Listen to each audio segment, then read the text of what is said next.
Welcome back to Learnino. BTech lateral entry ടെസ്റ്റിനെ കുറിച്ചുള്ള details ആണ് നമ്മൾ ഇന്നത്തെ വീഡിയോയിൽ പറയാൻ പോകുന്നത്. അതായത് ഡിപ്ലോമ കംപ്ലീറ്റ് ചെയ്തവർക്കും ഡിപ്ലോമ ഫൈനൽ ഇയർ ഒക്കെ പഠിക്കുന്ന സ്റ്റുഡൻസിനും ബിടെക്കിന് അഡ്മിഷൻ കിട്ടാനാണ് നമ്മൾ ഈ ലെറ്റ് എക്സാം എഴുതുന്നത്. ഓക്കെ, അപ്പൊ അതിന്റെ കംപ്ലീറ്റ് ഡീറ്റെയിൽസ് ആണ് നമ്മൾ ഇന്ന് പറയുന്നത്. നോക്കാം.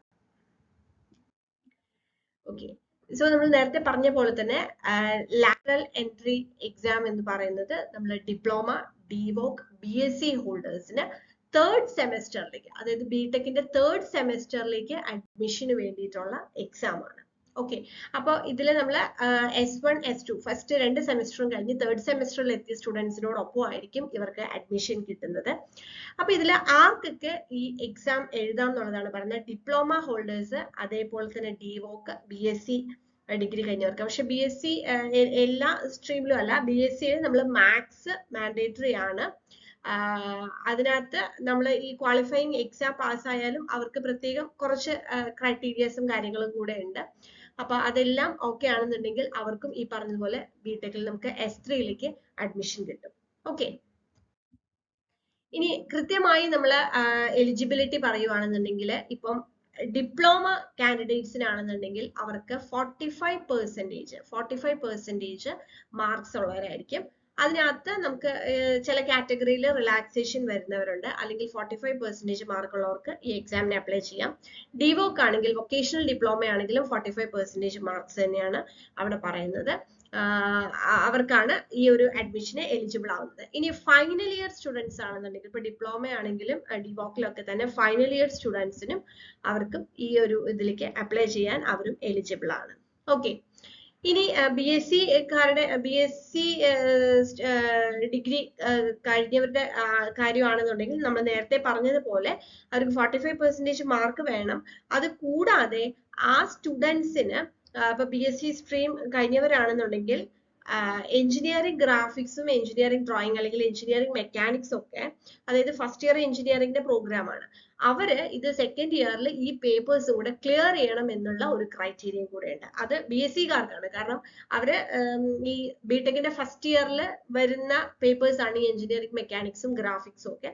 അപ്പൊ അവരത് പിന്നീട് ക്ലിയർ ചെയ്യണം എന്നുള്ളൊരു ക്രൈറ്റീരിയയും കൂടെ വരുന്നുണ്ട്. അപ്പൊ കൂടുതലും ഡിപ്ലോമ കഴിഞ്ഞവരാണ് ഇത് ചൂസ് ചെയ്ത് പോകുന്നത്. ഡിഗ്രി സ്റ്റുഡൻസിന് ഡിപ്ലോമ കഴിഞ്ഞവരാണ് ബിടെക് ലാറ്ററൽ എൻട്രിയിൽ പോകുന്നത്. അപ്പൊ അവർക്ക് ഈ 45% മാർക്ക് ഉള്ളവർക്കെല്ലാം തന്നെ ഇത് എലിജിബിൾ ആണ്. ഇനി ഒരു ഏജിന്റെ ഒരു ക്രൈറ്റീരിയ പറയുന്നത് 18 ഇയേഴ്സ് കംപ്ലീറ്റ് ആവണം എന്നുള്ളതാണ് അതിനകത്ത് പറയുന്ന ഒരു കാര്യം. ഇനി എൻട്രൻസ് എക്സാം നമ്മൾ OMR ബേസ്ഡ് ആയിട്ടുള്ള എക്സാം ആയിരിക്കും, സ്റ്റേറ്റ് ലെവൽ എക്സാം ആയിരിക്കും ഇതിനകത്ത് വരുന്നത്.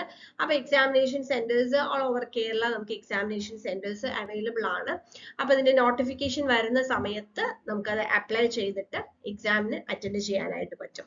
അപ്പൊ നോട്ടിഫിക്കേഷൻ വരാനുള്ള ടൈം ആവുന്നതേ ഉള്ളൂ. പക്ഷെ എന്നിരുന്നാലും നമ്മൾ ഇതിനെ കുറിച്ച് ഒരു അവെയർ ആയിരിക്കുക, അതിന്റെ preparation as early as possible തുടങ്ങുക എന്നുള്ളതാണ് നമ്മൾ ചെയ്യേണ്ട കാര്യം. അപ്പൊ അതിന്റെ നോട്ടിഫിക്കേഷൻ വരുമ്പോൾ എങ്ങനെയാണ് അപ്ലൈ ചെയ്യേണ്ടത്, കാര്യങ്ങളെല്ലാം നമ്മൾ ഡീറ്റെയിൽഡ് ആയിട്ട് തന്നെ പറഞ്ഞു തരുന്നതായിരിക്കും. അപ്പൊ ഇപ്പൊ എന്നിരുന്നാലും നമുക്കിപ്പോ പ്രിപ്പറേഷൻ സ്റ്റാർട്ട് ചെയ്യും. അപ്പോൾ എങ്ങനെയായിരിക്കും അതിന്റെ എക്സാം പാറ്റേൺ എന്നുള്ളത് നമുക്ക് നോക്കാം. ഓക്കെ, അപ്പൊ ഈ എൻട്രൻസ് ടെസ്റ്റ് നമുക്ക് എങ്ങനെയാണ് അതിന്റെ ഒരു എക്സാം പാറ്റേൺ എന്ന് നമുക്ക് നോക്കാം. ഇപ്പൊ ഡിപ്ലോമ ഡിവോക് സ്ട്രീമിൽ വരുന്നവർക്കാണെന്നുണ്ടെങ്കിൽ 120 മാർക്സിന്റെ എക്സാം ആണ്. അപ്പൊ ഇതിനകത്ത് നമുക്ക് basic civil and mechanical engineering 30 marks, basics of electrical and electronics engineering 30 mark, programming in C 15, engineering mechanics 15, maths 20, English 10 mark.